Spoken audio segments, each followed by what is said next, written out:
Julius.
Good evening, good evening, good evening. I am excited to be here with you again on Ink to Ink, Incarceration to Incorporation. We are here every Friday night, and as always, we are here to change the narrative. We want to let the world know that things are different than what's being promoted out there in the media. We want people to know that recidivism isn't as high as they say it is, that everybody that returns from prison is going right back. That is not the case. And so that is why here at All Things Relevant Media, we change the narrative. I got some brothers that's going to be on with us this evening. They're going to share their stories, talking about a fresh start, a new beginning. And we are so grateful for AB having the brainchild to think of Ink to Ink. We're definitely excited and glad to have Julius Hall having a platform promoted for all returning citizens to share their story. So that's what we're doing. Our co-host, Marie, she's not going to be with us today, but I know that she's watching, giving us the thumbs up. So without further ado, changing the narrative, making a story the way it is supposed to be. Ben, what's up, brother? Hey, how you doing, brother? I'm doing great. How about yourself? I'm doing great. I'm doing great. Now, I don't want you to be nervous because I know you can talk, and this is your opportunity to talk. We got my boy Nod. He'll be joining us momentarily as we deal with these technical difficulties. But I'm here. I'm here. Oh, can you okay hear me? Then. Yes. I can hear you all. Yeah. All right. All right. How you doing, Ben? I'm doing great, brother. Good to see you, man. Man, good to see you too. What's up, Miko? How you doing, bro? All right. What up? What up? So now I'm glad to have you. Matter of fact, what we're going to go ahead and do is we're going to let you brothers introduce yourself. So first of all, I want you, Ben, you start. Tell us who you are and what is your relationship or association to incarceration. Okay, first of all, my name is Benton Huntley, and I was incarcerated So I deal with this situation firsthand. So I'm a person who is connected to the system by also serving time in it as well. Okay, Shanard, Uh, I'm I'm gonna get you. You gonna listen. Look, by the time we get riding, brother, you're gonna be talking good talk. So just calm okay. down, take your little shoulders. Shanard, tell us who you are Yeah. and what's your relationship to incarceration. My name is Shanard Linsey. I'm a 47-year-old young man. My relationship, Okay. I thank God for my age, for my health, for the years of experiences that I would like to say that has come along with wisdom. At 47 years old, I have a unique situation in being able. I don't believe in being able to start over, but you can certainly start from where you're from. And I'm starting from after doing 310 months in the Georgia penal system. I like to say that I was a part of that corporation for a very long time, a part of that company for a very long time. I didn't get a 401k at all. That's right. I, That's right. I wasn't afforded the opportunity to invest in it. But here and given this opportunity to speak on this platform, it's a wonderful thing. I look forward to offering insight. So insight to those who are it may be foreign to them, and also to those who have experienced incarceration on some level, just from my perspective and my experience throughout the system. Okay, so there we go. Now we getting ready to ride, gentlemen. You have Mhm. time, so I want you to really just begin to share what is ever on your heart. I would simply moderate and come in from time to time to let you know what some of our listeners are saying because we are live. We're on Facebook. We are also live on YouTube, and then we're also in some prisons in Jessup on the radio as well. Mhm. So I want you to get ready to just share. You have an audience. That audience is those that are on the inside, but also those that are on the outside. So I'm going to ask you a series of questions and you can just share. So my next question to you is tell us a little bit about your experience because I've always heard it said that I believe it was George Santayana, a famous American poet, who once said, "He who refuses to learn from history is forced to repeat its mistakes." So we're going to take a journey, if you will. Tell us a little bit about your time incarcerated. You can tell us how much time you did. We don't need to know what your offense was, but you can tell us a little bit about that journey as you begin to come out on the outside. So, Ben, you ready? Yeah, actually, I am. Okay, let's ride. Uh, well, first and foremost, I went into the system in 1988. I had just turned 18 years old. Um, and at that time, most of the systems were called correctional institutes. There were only a few what you would consider state prisons or institutions like that were active in Georgia. About the mid 90s, I seen the change in the system where they started making them every institution was a state prison. So it became from a correctional institute to a state prison. So it became aware to me that they were no longer focused on rehabilitating us or putting us in a position to rehabilitate ourselves. They was pretty much just focusing on just housing us, you know. And my experience it was different from a lot of people. 31 years was a very long time, and my main focus was when I come out of this situation, because I did feel there was never a time where God had led me to believe that I would never be out of that situation. I understood that it was a costly uh, mistake that I made to put me in that situation. I know I hurt myself. I hurt a lot of people. I hurt my family. So I wanted to know I wanted to be able to look at myself in the mirror once I got past this situation. I wanted to be a better person. I didn't want to continue to be the same person I was. And, when I came in, the system was very, very violent. People had to have a lot of respect for you in order for you to grow into the man, the person that you're supposed to become. You can't just say, well, today I'm going to get up and I'm going to change my life and I'm finna have a spiritual calling on it and I'm fixing to do this and do that. Well, when I first came in the system, if you did that just right off of the bat, you come back from the dining hall, you don't have nothing in your box. So people had to respect who you were as a man when you start transitioning, changing, and growing up. So for me, the system had two sides. For me, it had a side that was going to help me better myself, and it had a side that would allow me to ask myself, am I really ready? Okay. If you're running around with the riffraff that's going on in the system, I knew I wasn't ready. So I had to run. I had to get away from the riffraff. I had to start pulling away. If I did put myself in a situation to where it seems I was going backwards, I knew I had to go ahead and get myself prepared to start running again and moving back forward to get where I wanted to get, which is here. And a lot of people think that once you get in that situation, that's the end. Once you serve that kind of time, that's the end. And it's really not. If you prepare yourself, now if you're in the system and you don't prepare yourself, you don't do nothing constructing, you don't give yourself anything to work with, then of course you know where you're going. And that's with any situation. Anybody who don't prepare themselves for doing anything in life or whatever, you're gonna have a dire situation that you're gonna face. Some's gonna be different than others. We know that. But when I started to change, I realized that I was also helping other people change.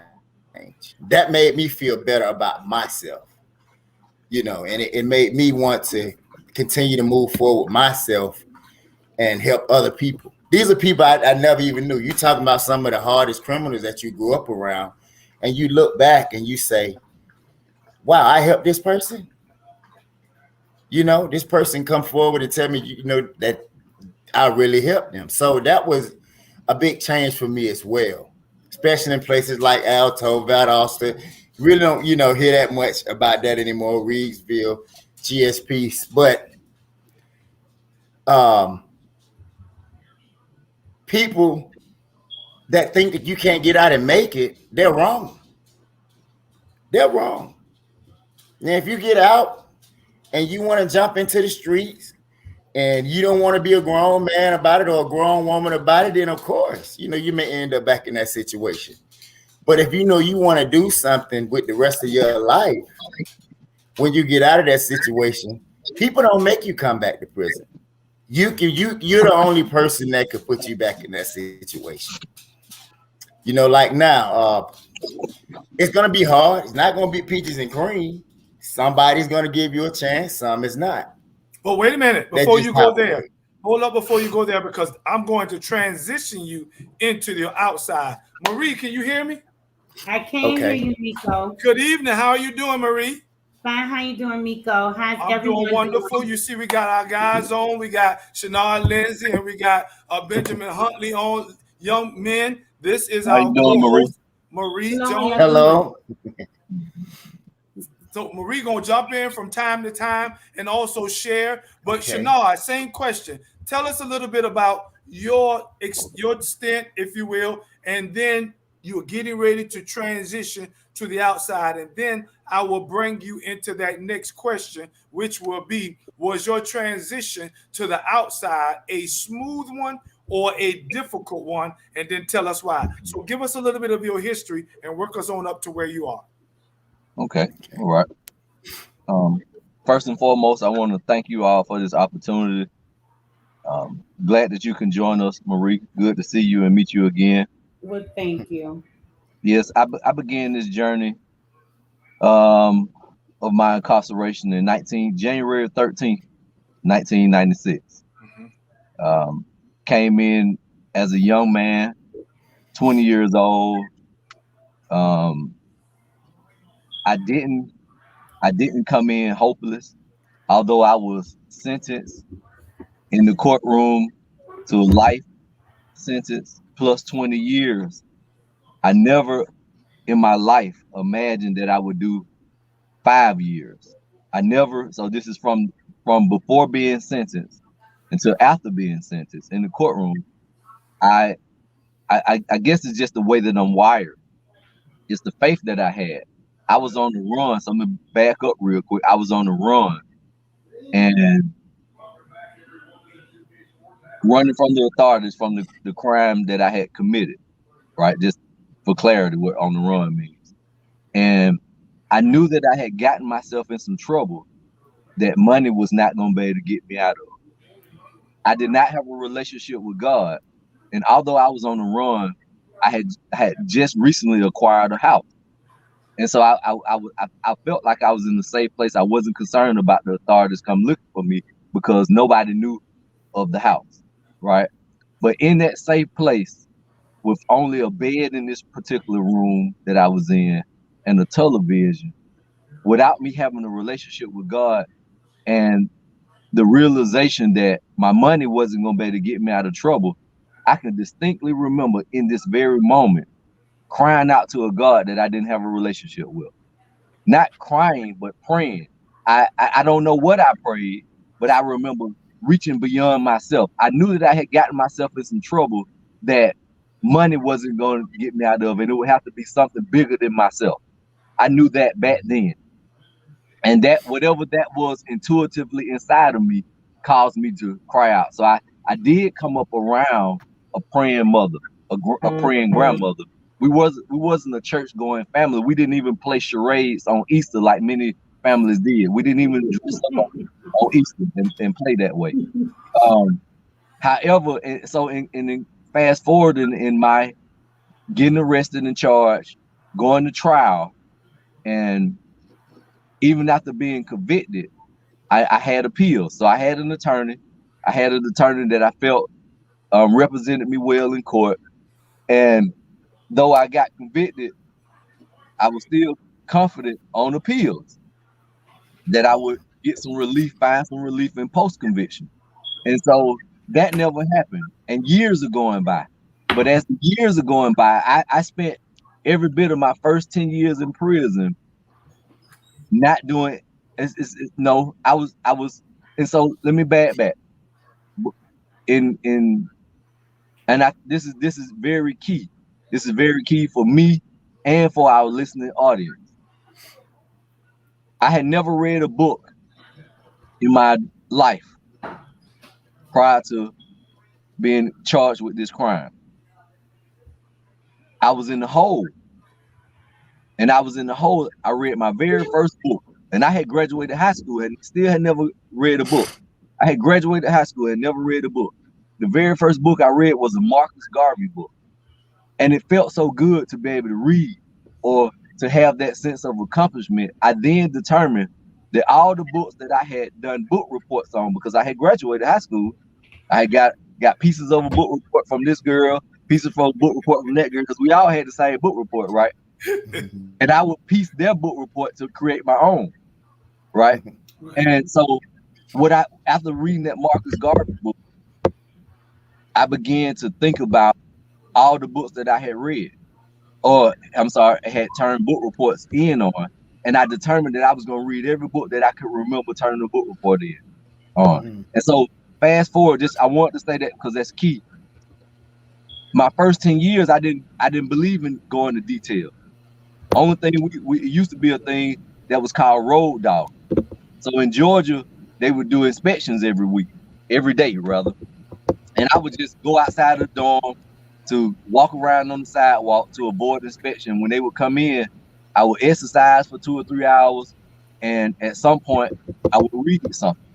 And that was what I did for every bit of the first 10 years of my incarceration. After, I would say at 10 years, I began to understand that I need to play the game. I need to put myself in position just in case, even though, you remember, I never would have imagined that I would have done 10 years, but it's looking like that I'm gonna do more time than I thought, right? Right. Right. And if that is the case, and if my release is predicated on the parole board's decision, I knew that I needed to put myself in position. I needed to start looking like I was being productive. So I was being productive. Remember, I was working out and I was reading. All of this was self-initiated. Ben mentioned something about how prison had deviated from rehabilitation. Well, see, even with rehabilitation, they can have the programs available to you, but everybody that's locked up don't take advantage of the program that's available to you back then or the ones that exist now. It's only those who have a drive to wants to do better that would take advantage of it. And so I'm saying to you that I was being productive, but I was being productive in my own way. But I needed it to be documented, because if my release was predicated on the parole board making the decision, then they need to know what it is I'm doing. And so at about 10 years, I began to think, man, shoot, I might have to depend on these people to get me out of here. And so I began to make a change. I began to inquire about the details, and I began to do details. And I think as it relates to your question, that just about sums it up, unless it's something that you want to point out that you specifically want me to ask at this moment about the pre-part of my, or the early part of my incarceration. No, you helped me, because I heard some words from both you and Ben: preparation, production, planning. So those are words that I heard that helped you to get to where you are now, and that tells us, which is, was your transition smooth or coming to society, or was it difficult? If it was smooth, tell us why. If it was difficult, tell us why. And Ben, you start. And remember, Marie, come in anytime you're ready. Okay. Well, some things were easy and some things were hard. I think the biggest thing for me, the hardest transition for me was what's going to happen next. You know, that was the hardest thing, for me. What's going to happen next? I'm expecting all kind of things to jump out of nowhere, because it's, yeah, I was born out here, but I did a substantial amount of time, and then I did more time in that environment than I had ever done out here, so there were a whole bunch of things in my mind that I was expecting to happen that made the transition kind of hard for me. You kind of you automatically I automatically was telling myself, and it took me a while to get away from that. But it's like everybody could see in my mind that I had just come out of incarceration. It's like I see everybody that I look at that looks at me, in my mind, it's like they could see the uniform that I had been wearing for all this time. And that made things kind of hard, because it made it difficult for me to just relay messages to people, to just really have a conversation, to communicate back and forth openly. So because I'm sorry, so you were afraid? So you were more afraid? I wasn't necessarily afraid. I was unaware of what could happen at any given time. And I wasn't familiar with the natural flow of things. Mm-hmm. So in my mind, for instance, it's like, just because if I'm riding down the street, I'm automatically I'm fixing to get pulled over. Just because I'm riding down the street. If I go and apply for this job, I automatically feel like I'm fixing to get turned down for it, and it was hard to get used to people not being as friendly. Now, when I was coming up in the 80s, 70s, 80s, and this and that, and you speak to somebody, they spoke back to you as well. Well, right. I come out in a world that's not even doing that anymore. It's like you speak. Why are you speaking to me? Most people don't speak back. So you don't have that friendliness that you had. So that was different for me. Now, as far as working and things like that, it was never hard for me. It wasn't hard for me to find a job, you know, which of course I was helped by the transitional center. But even once I left the TC and went home, it wasn't difficult for me to go ahead and start getting into opening my own businesses and things like that, and looking into work that I really felt that I enjoyed doing instead of just making a paycheck to paycheck. So that part really wasn't hard. The hardest part for me was just, like I say, communicating, understanding what's really going on around me and things like that. But I guess I was just really, really blessed because my transition just was not as hard as it, you know, maybe should have been for somebody who served 31 years in the system. But I think that all comes from just being, you know, preparation before I even got there, you know, got to this point. But that was just the hardest thing, you know. It was easy for me to stay on track because it's one thing I do know. I wasn't going out hanging in the streets, you know. I wasn't going out running around, wasn't doing nothing I had no business doing. So my work ethic was like, work, come home, communicate with family, come on, you know. And it is, but it's still difficult to trust people. You get what I'm saying? It's really still really it's kind of hard to really just trust people How long because have you been in Benton? since 2019, 2019. yeah, since 2019, September 2019 is when I was released from the TC. I went to the TC in November of 2018. Okay. And why Barbara you often has a question, and this is for you, Shanard. As you get ready to share, was your transition difficult? She says, who was the best mentor or teacher for you about the things that have changed? Like now there are cell phones, or example. So while you were incarcerated and then you were transitioning to the outside, who was your best teacher? Or were you prepared for this technological advancement? And then when you got out, who was there to assist you? Yes, I was prepared for it. I can't identify one specific person. I am thankful. I understand and recognize that I'm blessed because of the support team that I had awaiting my release. That the support team, the support that one has upon being released makes all the difference. Monetary assistance definitely makes a difference. But even if you don't have any money, if someone is not giving you money, the support, the accountability that you have to those who are believing in you to make the right decision, those who are talking to you, want to hear you, who can point you in the right direction. So they may not have money to give you, but they have resources. They know friends. It's a network of people connected to one person. And if you have 5 people, then you have a network of people connected to 5 different people. And it's the support system that made all the difference. One thing about technology and the advancement of technology, which a lot of technology took place during my time of incarceration, as well as you all's time of incarceration. I had a friend of mine who had been arrested 6 months prior to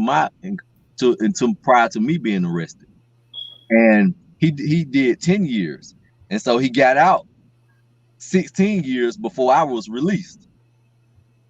And I asked him a question because I called him soon after his release, and he was at the computer.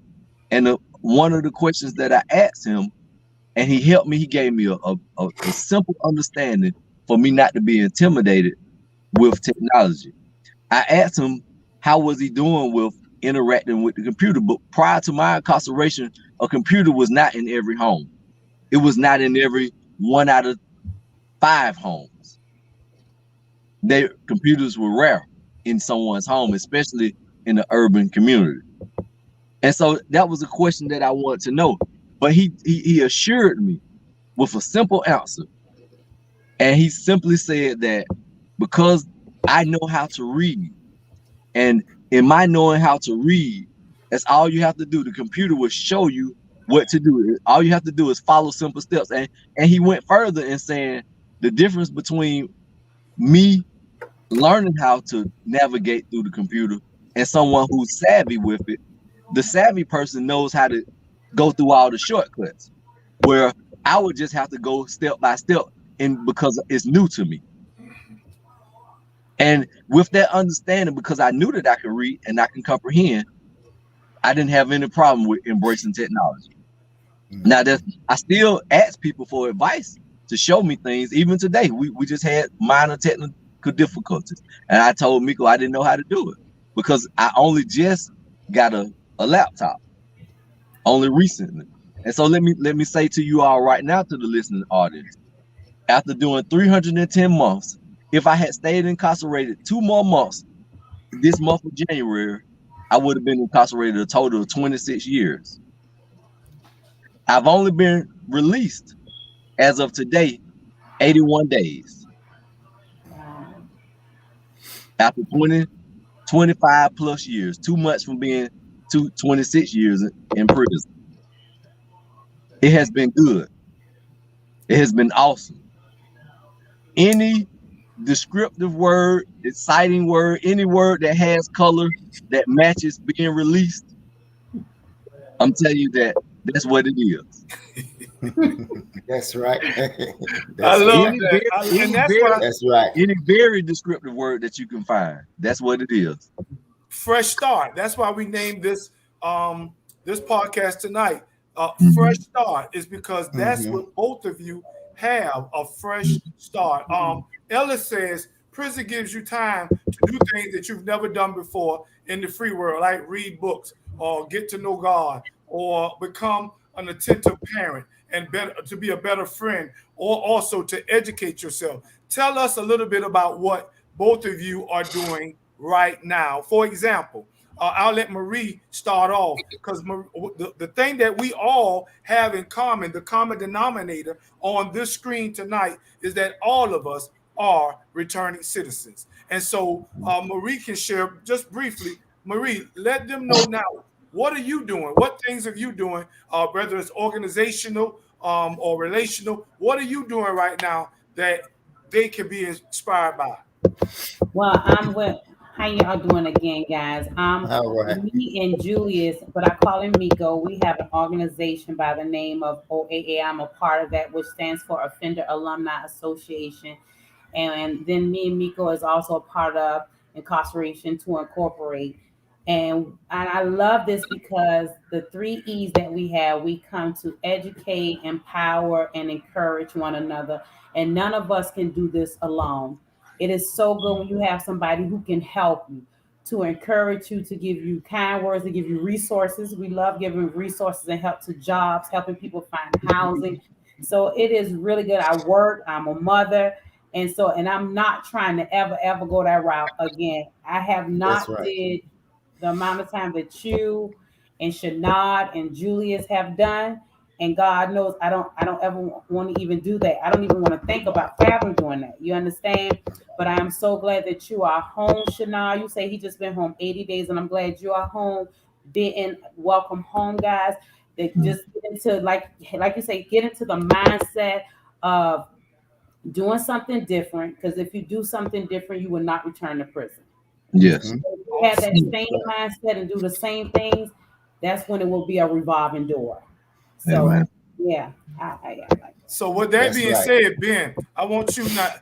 It sounds like somebody's knees are knocking under the table. So if you're nervous, just calm down. But I want you, Ben, to tell us, what are you doing right now that has, or that is, or that will change the narrative that returning citizens automatically go right back to prison? What are you doing to change that narrative right now? What I'm doing right now at this particular moment, I'm launching Men of Penitence, which is a motivational activist and a life assistance for youth, people, the youth that a lot of people that can't reach. So that's what I'm doing at this particular moment. But I make my income by being representative for air purification system for Purity by Nature. So what I do, I go out and sell air purification systems into the homes of people these days, which is very important these days with what we're dealing with. So when I'm not doing that, I'm also writing the Men of Penitence Manual, which I also hope to promote into the system where they can use it as a program and help redesign some of the programs that assisted me when I was in the system, but given in a way to where guys like myself, if I didn't just go get it, it could be given to them from a system from our standpoint. Because we all know, we are all well aware that most systems are not going to think the way that we think. Most systems are not going to be able to reach the people that we can reach because they hadn't had the experiences that we have had. So what I'm doing now is I spend most of my time doing that on the side. When I'm not working, just working, building that platform, getting involved with people like yourselves, all of us that's on here now. And, just getting in the fight, just getting in the fight, because a lot of times I look back and realize if I had somebody fight for me when I was 16 and 17 years old, running around out there, things probably could have went a whole lot differently. So there are some people out there that was like I was then, now. They're out there now. And I want to reach them because I don't think every individual should have to have the same pace in life. Our pace is, if we don't allow somebody to understand and they can do their own pace in life, then they'll be following the same pace as everybody else. That's what I was doing when I was coming up. Before I started getting myself together, when I was in that situation, if I didn't build my own pace, I would have been doing the same thing. Right. But that's what I do. I stay with family, get my gospel on. I still read, study, still get my Psalms on. I still pray my Psalms. I still, and I just try to be honest and real with everybody that I come in contact with. But what I like what he said, Miko? I like what he said, that he reached back. You're reaching back like to the youth. I love that. Mm-hmm. And now you say pace, but not having them go the same route that you went. You say if you had somebody to fight for you when you were 16 and 17 years old to show you a different way, you wouldn't have probably went that way. So the youth now, Ben, and they really do need you because they're in gangs and they're doing all sorts of things. So I think that you will be a great mentor to help them. Thank you so much. Yeah, and that's what I'm investing my time in. Very good. You tell us, Shanard. Tell us. I know you've been out 81 days, but what are you doing now that is or will or has changed the narrative? And also, one other question: how are you, or what are you doing to remember those that you left? Yes. So it's very humbling. It's very humbling just the thought of your question, Miko. In this time and space that I have, with this opportunity that I have to start from where I'm from, start from where I am. I decided I too, like Ben, was in the transitional center. Mm-hmm. So that means I was employed. I was employed with a company that in less than 40 days, I received a promotion upon being hired. In less than 40 days, in less than maybe 90 days, and I never thought of the amount of time, but in less than 90 days, I was promoted a second time, and I was given hope that because of my work ethic, I was given hope from the plant manager, and there was no higher person that had a position than the plant manager, I was given hope that if I stayed with the company, that his goal was to have me working from my shoulders up. I had never heard it framed like that before. Mm-hmm. And it was the company that I was working for was very labor intense. It was hard work. I'm a 47-year-old man. I ain't a jitterbug no more. But I am by the grace of God. But I am by the grace of God in good health and good strength. But it was challenging. And though I worked out regularly and sometimes rigorously, right? Mm-hmm. Having to work 8 to 10 hours a day was a different than me working 2 hours, working out 2 hours, right? Right. And I felt it in my body. I felt it in my wrist. I felt it in my lower back. I felt it in my ankles. I felt it. And but it was rewarding. It was rewarding. I was thankful every day and every opportunity that I was allowed to go to work, because I had been in prison. I told you, after my 10th year, I began working. We don't refer to it as work, because work entails a W-2 form, right? We getting paid. Georgia Department of Corrections don't pay you. Exactly. That's right. So I never say that I worked in prison. I had a detail. Exactly. But so to finally have the opportunity to work and be compensated for my work, it was rewarding. It felt good to be able to go out every day and work. And it also allowed me to be able to save money.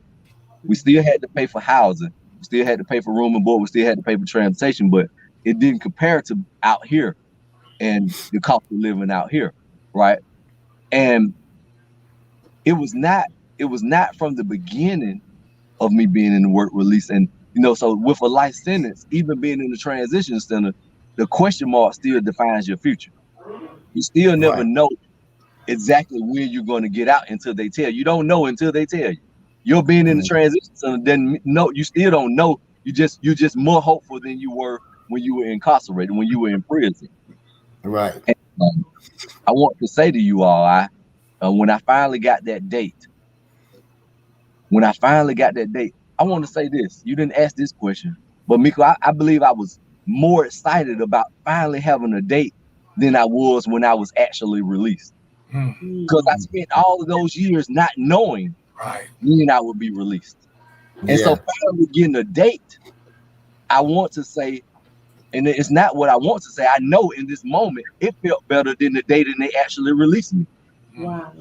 Yeah, because I spent all of those years not ever knowing, a question mark defining my future, not ever knowing when I would be released. And they gave me the date 14 days prior to my release. So I felt better getting that date than the day that I was released. But when I got that date, that day, 14 days before my release, I had already been praying, of course, had a relationship with God, and I requested from the company to have a 45-day leave of absence. They said that was unheard of. Nobody ever asked for a 45-day leave of absence. And so now this particular company, they work hand in hand with the transition system. So they get guys in there all the time who get out and request to be off, but the typical person only asks to be off a week, maybe 2. And they don't, he told me, the plant manager told me they don't even honor 2 weeks out. So that wasn't discouraging to me, because I knew what I needed in my heart, right? And I'm gonna tell you, I really wanted at 60 days, but I thought I was stretching it. Yeah, you've been looking for another one. I thought I was stretching it. I thought I was stretching it by asking for 60, so I just asked for 45. And so I put in the email, I requested it, and they didn't honor it, but they did honor it for 30 days. And they said that was unheard of. And it was nothing but the favor of God, right? Right. But they understood, because, listen, I've been gone all of my adulthood. None of my adulthood was spent outside of prison. And if you know me, you don't have to know me just for me to say that. How in the world you can't understand that it's some things that I just need to do, right? I need some time to do them. I have been regulated. I have been governed by the system for all of these years. And I don't need to get out and think about what all can be done within a week. You all have been free long enough. It's not a whole lot you can do within a month. more or less a week and just being and just freshly being released, right? Right. And so it's family that I need to become reacquainted with. There's family that I have never met that I need to become acquainted with, right? Right. Not, along with other needed formalities, driver's license, social security. If you're gonna file for welfare or what it is, food stamps, or whatever it is that you need to do. There's many things that you do. So my request was not unreasonable based on what I know I needed to do. And so it was not discouraging, right? But I tell you, in that time, I was indecisive about what I'm about to tell you, but I was already toying with the idea. But in that time, I was indecisive, but I made up my mind. So before those 30 days was up, because the company was good to me, right? And I thank God for them, even in this moment, for the opportunities that they afforded to me. 2 days before those 30 days was up, I drove 50 minutes from where I live. I'm from Atlanta. I live in Atlanta. I drove 50 minutes to the job, dressed like I was told when I pulled up on the company that I looked like a college student or a professor. I drove to the company to tell them thank you, but I would no longer be working here anymore. Wow. I made a decision because at 47 years old, after doing so much time, that I had a unique situation. I don't have any children. I don't have any dependents at all. And that my canvas was blank. And because my canvas was blank, I was going to paint my canvas the way that I wanted to paint it. And it wasn't going to be involved in no back-breaking labor. I love that.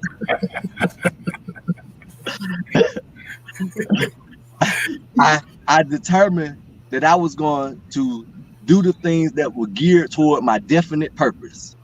Which are? What God wanted for me. God wanted me to do.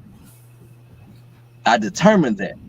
And so I already knew what I want, the things that I wanted to study, the things that would help put me in a better position to be able to earn money, to be able to earn money, and to be able to not have to spend 10 hours a day and go to school. So there are many mothers, many women especially get so much praise for being a full-time mom because you can't take off. It's not a part-time job, right? Being a full-time mom, working full-time, and going to school, right? Right. Many women get praises for it, but men do it too. But so I knew it was doable, but why do that? Why take myself through all that strain when having to work 10 hours and then try to go to school and try to retain information when I know that I'm an early riser, that I retain information better in the morning. And so I'm gonna do it my way. I decided to forge my own path. And I decided not to do it the traditional way. I think, Shanard, that you wanted to choose your own path because you had somebody for so long choosing it for you when you was incarcerated. Yes. And you wanted to not be on that systematic schedule as they had you on for so long. And I think that your canvas can be very beautiful if you paint it the way you want to paint it for yourself. So if you are in school and you get your education and whatever job that you want, whatever career you want to be an entrepreneur, I think that you're going to do a brilliant job because you paint it your way. Yes. And so I know we don't have all night, and I want to share this with you real quick, Marie and Miko. Today, the reason why I'm doing this interview inside this vehicle is because I spent a better part of 4 hours incorporating my business today. Right now, I am a certified home inspector. Wow. Right now, the name of my company is Axiom. You can Google it because I just created the company today, so you can Google it. Come on now. The name of my company is Axiom Chance Home Inspectors. And that's what I am. I'm a certified home inspector. I graduate next week.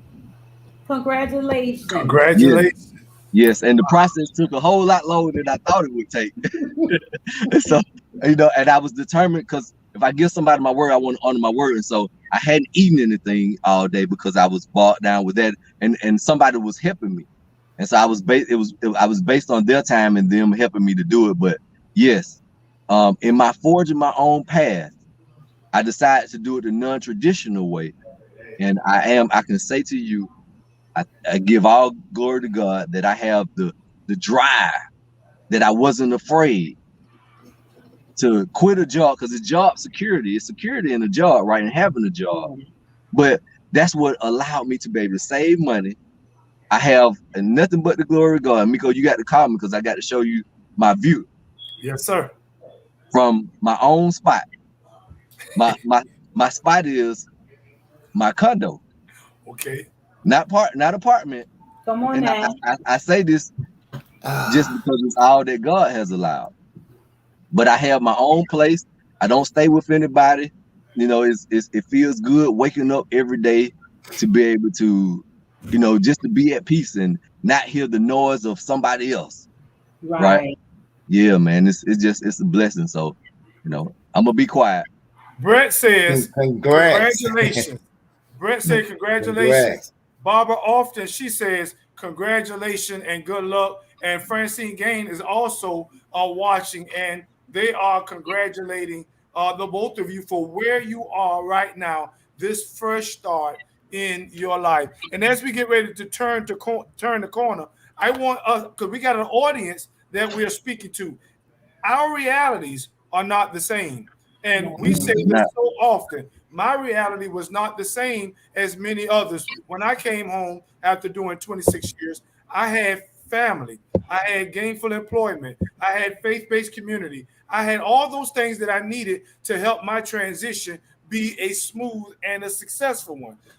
But some people don't have that. Some people don't have that financial wherewithal to be able to do what you have done, Shanard, and some people don't have that fortitude and diligence that you have been to be able to maintain where you are. And of course, Marie as well. Some people don't have that trust and that drive to make it as we have made it. But what I want you to do, I want you in these last couple of minutes to be able to talk to, you heard what Marie said, we encourage, we educate, and we empower.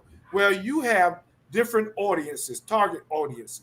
You have those that are in prison and in jail. You have those that are community that don't know anything about the life and the struggles that we or they may have had. And then you have returning citizens who have come home like we have, but are not doing so well, and they are in need of encouragement. I'll let you choose who you are going to speak to, but I want you both to speak right now words of encouragement and empowerment to those that are listening. And you can tell the audience that you're speaking to as well. So, Ben, you go first. Well, first and foremost, I want to apologize real quick.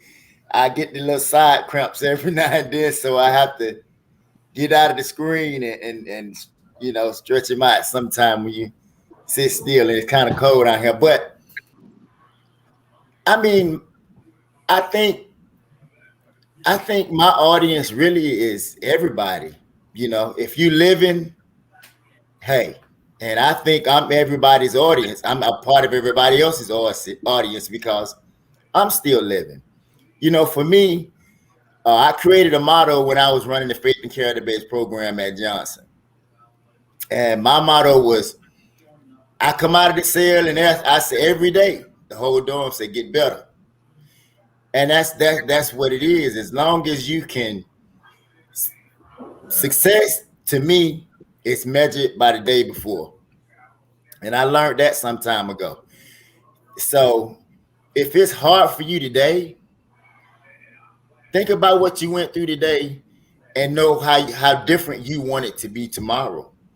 You may not have your final result or your initial final outcome, but you can move closer to wherever it is you're trying to be. And I hear a lot of people say, I want to become this. I want to become that. Just be. Just be. The moment you get up and tell yourself, just be, that I am already who I wanted to become, you're already that person. You know, so it doesn't matter what kind of struggle you're going in life. If you just make that step that today and say, look, today I'm gonna do this different. So tomorrow I won't have to worry about this anymore. You know, if you're a young kid and you're struggling out there and you have nobody to talk to, find somebody that you respect that you can pull over and ask them a couple of questions. Right. You know, that's how I feel. And I don't want the reason I cut it there because I don't want to take up too much time, and also I don't want to start this cramp back hurt because you talk from your diaphragm, so you know how that goes. But I mean, I just encourage, everybody, whatever you're going through. If you say, look, this is what I'm having a struggle with today, I'm not gonna have that struggle with this tomorrow, and just make that a mental and conscious note that when you get up the next day, I'm not gonna have that struggle that I had yesterday. Gotcha. Shanard. Yes. There are many things that come to mind at this moment that could be expressed. But it's one thing that stands out in my mind right now that I think that anybody can relate to or can understand. About a week ago and about 2 weeks before that, two words kept coming to mind. And finally, about a week ago, I just took the time to write them down, the 2 words, on a piece of notebook paper.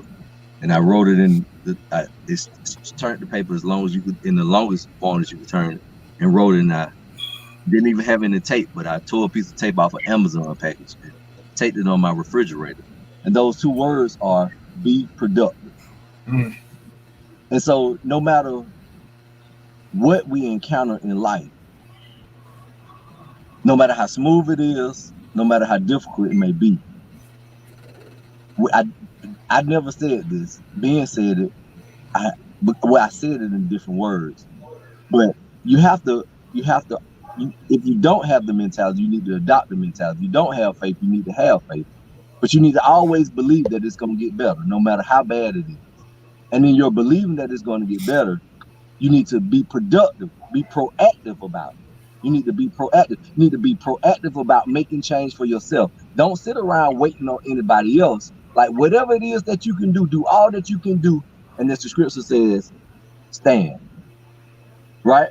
We need to, and so whoever is out there, whoever needs to hear something, like if it's nothing but maintaining contact with people who got what you want, resources. Take the time to email them, because that's what makes the difference. Like I said, the monetary things make a difference. We need money in this world, but it's resources. There are people in my life who weren't able to give me money, but they were able to give me a house to stay in. They were able to let me wash my clothes at their house, right? They were able to point me in the direction of a center where you can learn how to get computer skills, right?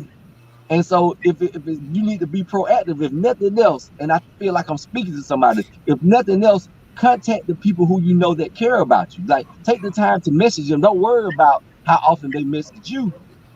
Well, I hit them and they ain't hit me back. No, you need to stay on their mind. Be proactive about it. That's right. And I think and however that applies, apply well make. However that applies to anybody's ears, even to you, Miko, even to you, Marie, even to you, Ben. Be proactive.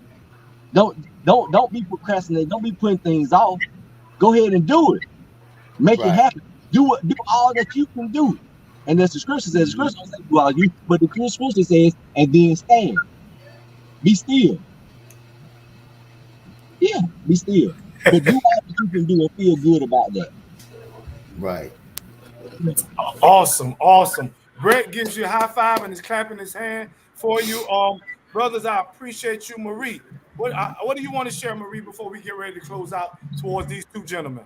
I just want to say, guys, welcome home again. Even though, Ben, you've been home for a while, welcome home. Welcome home, Shania. You're doing an awesome job. Congratulations on your business. Congratulations. All glory to God. I love the fact that you give him the glory because he deserves it. And just congratulations to you guys. And Ben, continue being a mentor for the youth because they really, really need it. And so, Miko, always thank you. You're my co-host. I'm your co-host, and I love it. And you guys just have a good night. Before we too, go, I man. just want to Thank thank you both so of you. much. Thank you, Josh, for coming on, because as we always love to say, we may have started out wrong, but look at us now. We are That's finishing right. strong. And so I want you, That's right. those of you that are listening, I want you to know that we appreciate you. Go and tell others that the narrative is changing, Yes, that the it is. story is changing. Men and women who are coming home are successful. They are doing well. They That's are right. positive and productive. And those that are on the inside, there are many more Bens, many more Shanards, many more Maries, and many more Juliuses that are That's ready right. for an opportunity, that have been preparing progressively for the platform that we are now having, and we're going to give to them when they come home. Those of you that are still on the inside, hold on, for your That's right. opportunity is coming also. We thank you, and we thank you for coming and joining us on another edition of Incarceration to Incorporation. We love you, and we And- see you next Friday. Good night, guys. All right. Good night. Thank you for having us. Good night. All right. Thank you for having good seeing you, Ben. No problem. Same here, brother.